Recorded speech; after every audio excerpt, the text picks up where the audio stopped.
Let's go to the phone and bring on our guest. We have ESPN Radio's Jason Fitz. Jason, welcome in, sir. How are you? I'm doing great, but if you think Cleveland's going to start off 6-2, that means they're going to have to beat my beloved Raiders. So we got beef right out of the gate. Come on now. I was going to say this. I don't know how friendly of a conversation this will be come next Tuesday. We'll figure that out. But I want to open up with that. We'll get to that Browns Raiders preview in a moment. But Browns Bengals over the weekend, of course. I mean, how fun was that? Burrow versus Baker. But of course, the big narrative out of that was OBJ going out and how different Baker looked in the final three quarters. And to be fair to Kev has been saying this, that OBJ has been the problem without being the problem. When you think of OBJ being the problem, you think of his antics with other teams. It's just him and Baker have not meshed. But I'm curious your thoughts, Jason. The last three quarters against the Bengals, was the success of Baker due to no OBJ, or was it just chalked up to, oh, well, it's just the Bengals, who cares? Well, I don't think it's in that moment. Let's also at least talk a little bit about the play calling and how it changes. Like when you lose somebody like Odell Beckham Jr., it forces or allows, depends on your perspective on it, you to be a little bit more diverse in your play calling. I mean, when there is a real portion of play calling that is about keeping certain guys engaged in the game and making sure that you're getting them the touches they need without that pressure on trying to feed the ball to Odell Beckham Jr. I think that it sort of allows the whole team to approach the way they're calling the game differently too. So I don't buy that Odell Beckham Jr. is hurting the Browns, but I do buy that there is some level of not having Odell Beckham Jr. on there, whether it's from the play calling or whether it's from the quarterback just not feeling this innate pressure to only look at him. It allows sort of more options in their passing game. And look, guys, it is going to continue, and I know we'll talk about it, but the Raiders' pass defense is atrocious, so Baker should be able to have some success there. I don't need the Bengals fans around here having any fuel to discredit anything Baker does, but you bring up a valid point. Quick question, though, last thing about the Baker-OBJ thing. If the Browns go on again, they were playing well even with Baker, let's be real. I mean, I know everyone wants to look at that Steelers game and just totally forget that where they were heading into it, but moving forward, if Baker all of a sudden comes out of his struggles and he ends up looking like he did last night, has OBJ played the last game in Cleveland, if that's the case? No, I mean, there's an element here where the contract has to matter too, right? Like, they have so much money invested in Odell Beckham Jr., and that money is going to convert over to guarantees in March, I believe it is, and he won't be healthy by then. So they can't cut him. You can't cut or trade a player that's still hurt, right? So because of that, I think about $13 million of it will be guaranteed by the time they can do anything with him. So a team would have to decide to trade for him and take on that money, which I think is probably pretty far-fetched, or they'd have to cut him, and that would result in such a dead cap hit. I just can't see it happening. Like Odell Beckham Jr. right now for the Browns is a little like Kirk Cousins for the Vikings. Doesn't matter if they're in love or not. They're contractually obligated to hang out with each other for at least another full year. I want to attack this Bengals-Browns game from the Bengals perspective. Everything that they've been doing this season, I've been a proponent of. Their record will probably be the exact same as it was last year, but they'll be a better team. And they've been in every game outside of that Ravens game. What can they do to get themselves over the hump to start getting some W's? Well, I think part of that has been, we just talked about play calling for one side. I think the play calling on the other side has got to get a little bit more balanced. I think one of the things that you look at for Burrow, and we sort of laughed about how much he's throwing the ball because he's capable of it, and I believe he's, an incredibly good quarterback. I think he's going to have the opportunity to be special. But realistically, they've got to find a little bit more balance in their play calling. When they do that, it seems to help them as an offense. And then the other part of it is what we all know is their offensive line hasn't been particularly good. Now, I love the narrative that, the Bengals just need to shore up the offensive line, which forgets that they've tried to do that. I mean, the Bengals have drafted, they've spent money. I mean, certain teams are not good at evaluating certain positions, and I would put the Bengals in that category when it comes to offensive line play. So they're going to have to figure that out long term so that Burrow doesn't get murdered back there, the amount they've got him throwing. But I think balance is one of the keys that's sort of been forgotten at times because he's so special. And if they can get more balance out of him, I believe that they can be a much better team. And what's your mindset on it? And mine is always this: like, we can use excuses like the defense isn't good and the offensive line is bad, but if you're in games, if you're good enough to be in games, you have to be held responsible enough to be expected to win some of those. Like, you're not going to win every one. I get it. There are enough flaws to be, put you behind the eight ball a little bit, but you're 1-5-1 and you've been in every game except for one. There has to come a point where it's like, we can't just look at them as, oh, well, they're just a rebuilding Bengals. If you're good enough to be in games, if you're good enough to brag about Joe Burrow throwing for 300 plus yards, how many games now, and 400. If you're good enough to do all of those things, you're clearly good enough within games in certain aspects to overcome a lot of those. You should be expected to win some of those too. They should not be 1-5-1. Well, I agree with that, but I'll counter that with the Falcons. And, I love this FBI win predictor. Now, I have no idea how we figure these things out.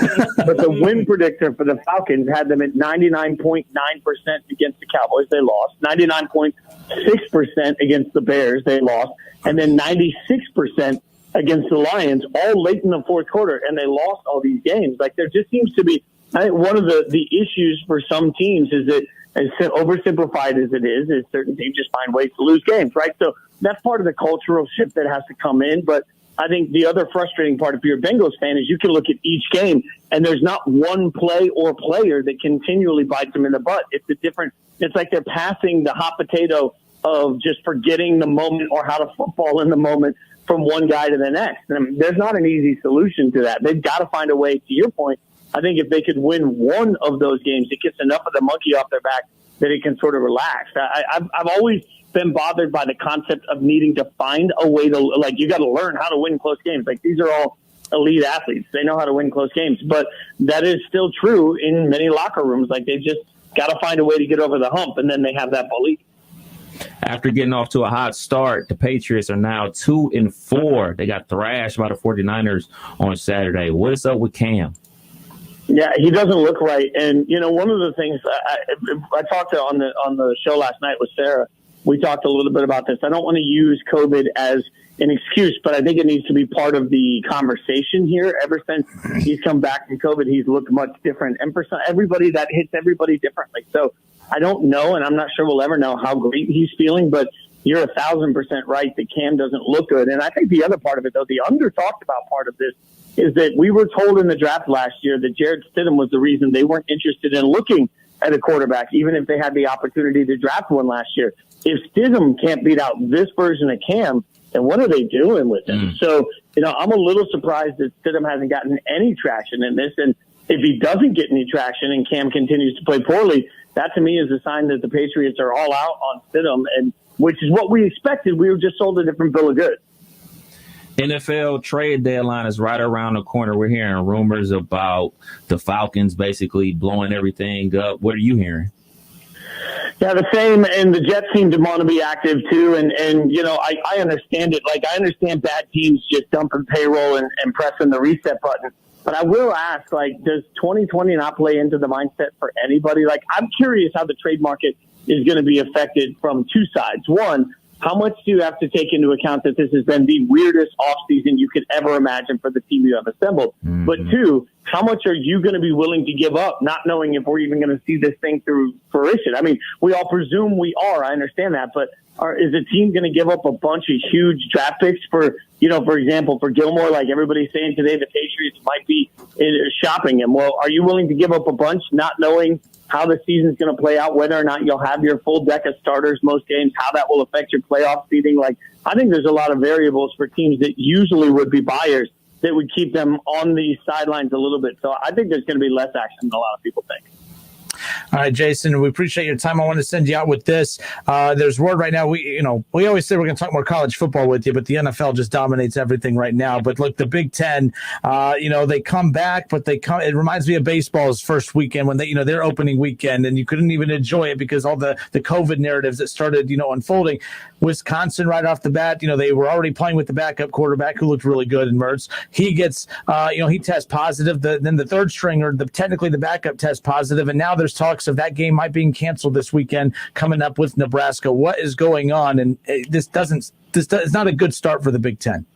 No, and this is worst case scenario because combine that with the fact that Penn State lost to Indiana, and I thought Penn State might have the chance to put themselves slightly in the playoff conversation, but that loss to Indiana is going to be hard for people to forgive. So then you look, all right, who's next up? Well, Wisconsin's on that list, and the thing that people need to understand for the Big Ten is that they have a mandatory 21-day waiting period if you test positive. So as a result of that, you have to look at it and say, okay, then that means Michigan, the biggest game Wisconsin has on their schedule, is just under 21 days away. So you're going to be without your quarterback for the biggest game you've got and your biggest shot at making a statement towards the playoff. So, I mean, my heart's breaking for Wisconsin, who, like, Wisconsin fans had to be doing the whole Badger mushroom thing, celebrating and saying, hey, my God, we finally got a quarterback. And it's like, well, hold on, 2020 is still going to get you. So, unfortunate moment for the Badgers because I'm not sure how they'll survive it.